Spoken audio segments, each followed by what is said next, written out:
Paris in the early 1900s was known for cafes, boulevards, and the rise of modern art.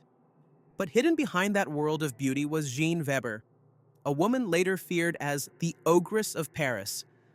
While names like Jack the Ripper dominate older headlines, Weber's crimes shocked France in ways few expected. Her case still stands as one of the most disturbing stories of the decade. Weber was a French child killer whose crimes terrified Paris between 1905 and 1908. Weber first drew suspicion in March 1905 when several children in her care suddenly died. Doctors believed the deaths were from natural causes, but the pattern was too consistent to ignore. When her own son died mysteriously, relatives grew uneasy. Yet Weber moved freely between family homes. More children died after she visited, each showing signs of strangulation disguised as illness. She was arrested but acquitted, due to a lack of clear medical evidence allowing her to continue. In 1908, another child died under her watch, and this time, Weber was caught in the act. Weber was declared insane and died in an asylum, leaving behind a case that still unsettles French criminal history. When people think of early British crime, they picture Jack the Ripper in Victorian London. But in the 1910s, another killer was making headlines, a man who turned marriage into a death trap. George Joseph Smith, later called the Brides in the Bath murderer, shocked the country with a method no one saw coming. His crimes exposed a loophole in Britain's marriage laws and changed forensic investigation forever. He was a British bigamist and murderer who killed his wives for profit during the 1910s. Smith married multiple women under false identities, often within weeks of meeting them. He convinced each new wife to change her will or take out life insurance that named him as the beneficiary. Shortly after marriage, each woman died in a bathtub, a coincidence that raised suspicion only after the pattern repeated. Investigators found that the scenes always looked like accidental drownings with no signs of struggle. A pathologist eventually recreated the murders, showing how Smith could knock a woman unconscious by suddenly pulling her legs, causing a fast, silent drowning. This breakthrough linked all three cases, revealing a calculated plan built on charm, fraud, and opportunity. Smith was arrested, tried, and hanged in 1915, becoming one of the decade's most notorious criminals. The 1920s are remembered for jazz, prohibition, and the rise of American cities. But beneath that optimism was Karl Panzram, a drifter who claimed he'd traveled the world murdering without remorse. While most men were chasing opportunity, Panzram was burning buildings, slipping across borders, and leaving bodies behind. His story became one of the darkest chapters of the decade, and it didn't end until he incriminated himself in a way no one expected. Panzram grew up moving through reform schools and prisons, places that hardened him long before adulthood. By the early 1920s, he was roaming the United States under false names, burglarizing homes and committing murders as he traveled. He also worked on cargo ships, which allowed him to disappear abroad, including trips to Africa, where he later admitted to several killings. In 1928, he was arrested for burglary in Washington, D.C., after breaking into a house and being recognized by police who'd been tracking similar crimes. Sent to Leavenworth Prison, he struck up a tense relationship with a guard named Henry Lesser. Panzram eventually began writing detailed confessions for Lesser, describing his murders, arsons, assaults, and movements across continents.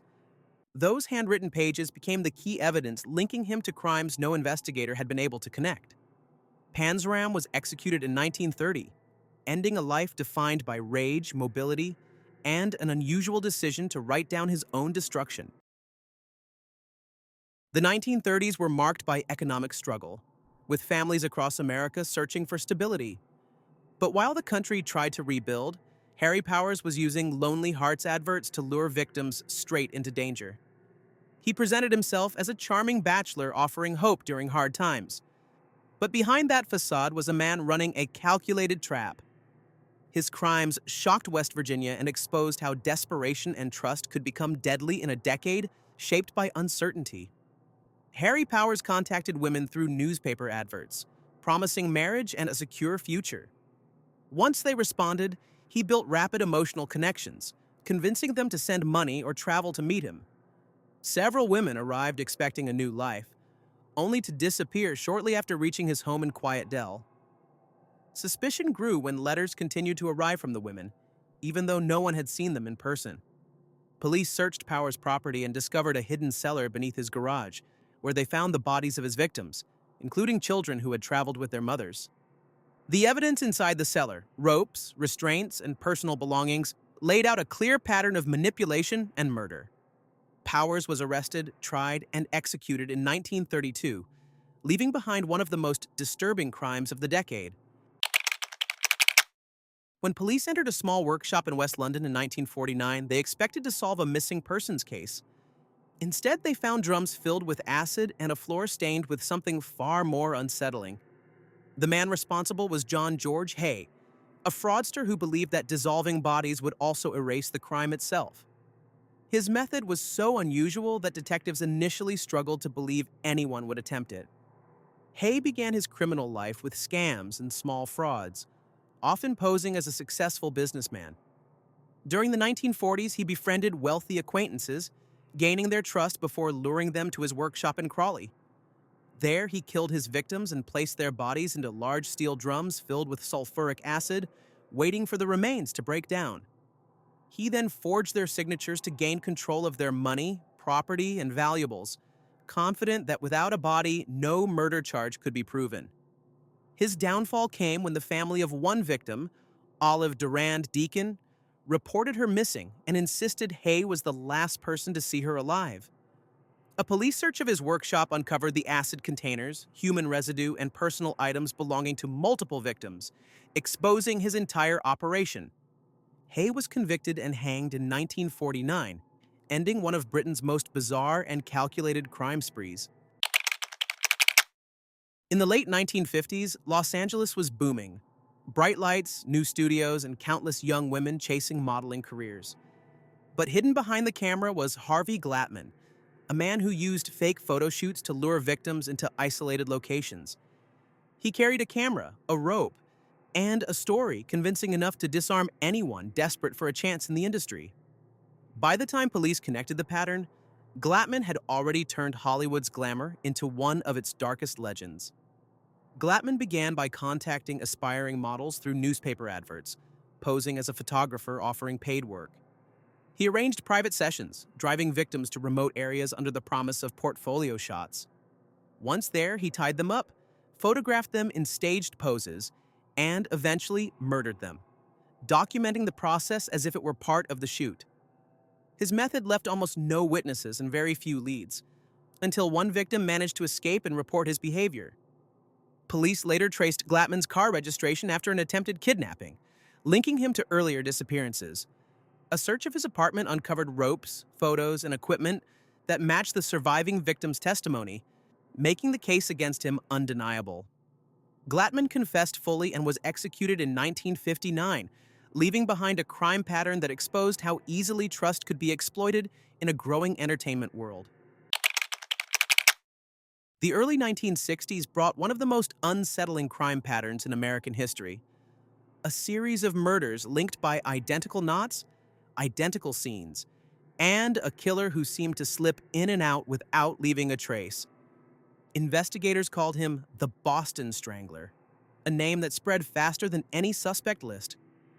At the center of the case was Albert DeSalvo, a man whose confessions later raised as many questions as they answered.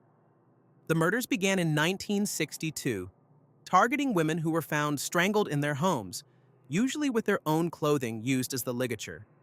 There were no signs of forced entry, suggesting the victims had willingly opened the door to their killer. As more cases appeared, detectives noticed the same ritualistic staging, leading them to believe it was the work of one offender. Albert DeSalvo eventually confessed to the murders while already in custody for sexual assaults known as the Green Man crimes. His confession detailed the scenes accurately, but some investigators questioned whether he had acted alone or exaggerated his involvement. Years later, DNA evidence linked him to at least one victim, confirming he was responsible for part of the case. DeSalvo was stabbed to death in prison in 1973, leaving behind a case that still divides experts over whether he acted alone. The 1970s produced many serial killers, but one name stands above them all: Ted Bundy. He's been covered in documentaries, films, books, and we've already gone through his story in detail in another video on this channel. So rather than repeat his full timeline, this segment focuses on the essentials that defined his crimes and made him the era's most infamous figure.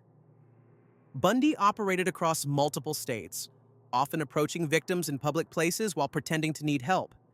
He used charm and confidence to disarm people quickly, gaining their trust before abducting them. His crimes stretched from Washington to Utah to Florida, leaving investigators struggling to connect the cases at first. Bundy escaped custody twice during the 1970s, using both opportunities to commit further murders. His eventual capture in Florida ended a nationwide hunt that had intensified with each disappearance. Throughout the decade, Bundy's ability to blend into normal life, studying law, forming relationships, and maintaining a calm appearance, became a core part of how people understood him.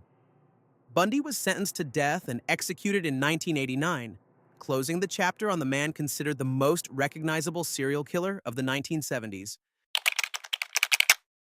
Andrei Chikatilo is one of the most notorious serial killers of the 20th century, and we covered his full timeline in detail in our last video on serial killers. So, just like with Bundy, this segment focuses on the essential points, the core events that defined his crimes and made him the central figure of 1980s criminal history in the Soviet Union. Chikatilo operated across several regions of the USSR, targeting women and children he met near stations, bus stops, and public paths. He often used the chaos of Soviet transport networks to move between cities without drawing attention. For years, investigators struggled to link the murders due to limited resources and strict internal policies that restricted open discussion of serial crime. Chikatilo changed victims frequently and altered his methods slightly, making it harder for police to build a clear pattern. His arrest in 1990 came after surveillance teams noticed his behavior at a train station near a site connected to earlier murders. A detailed confession followed, where he described dozens of killings committed over more than a decade. Chikatilo was found guilty of multiple murders and executed in 1994, ending one of the Soviet Union's most extensive and complex investigations. Jeffrey Dahmer is one of the most recognizable serial killers of the modern era, and his case emerged fully into public view at the start of the 1990s. What made it so shocking wasn't just the number of victims, but the fact that he operated inside a busy apartment building for years without raising enough suspicion to stop him. His arrest in 1991 exposed a pattern of murder that stunned investigators and the public alike. Dahmer targeted men and teenage boys, often approaching them in bars, clubs, or public places, and offering money or photographs as a way to bring them back to his apartment. The murders took place inside his home, where neighbors occasionally reported strange smells and noises, but nothing that allowed police to intervene effectively. Everything changed in July 1991, when one intended victim escaped and flagged down two officers on patrol. When they followed him back to Dahmer's apartment, they found photographs, belongings, and evidence directly linking Dahmer to multiple disappearances. Once in custody, Dahmer gave a detailed confession, explaining how he had managed to continue undetected for so long. The true shock came from what investigators uncovered inside the apartment: body parts stored in various containers, along with chemicals and tools used to dissolve remains. Detectives also found evidence that Dahmer had attempted crude experiments to keep victims alive in a subdued, zombie-like state, a detail that horrified even experienced forensic teams. Dahmer was sentenced to multiple life terms and was killed by another inmate in 1994, closing one of the most disturbing chapters of the 1990s. That wraps up the most infamous serial killers from each decade of the 20th century. There are tons of cases and names out there, so if I've left someone out that you think deserves a place, drop it in the comments below.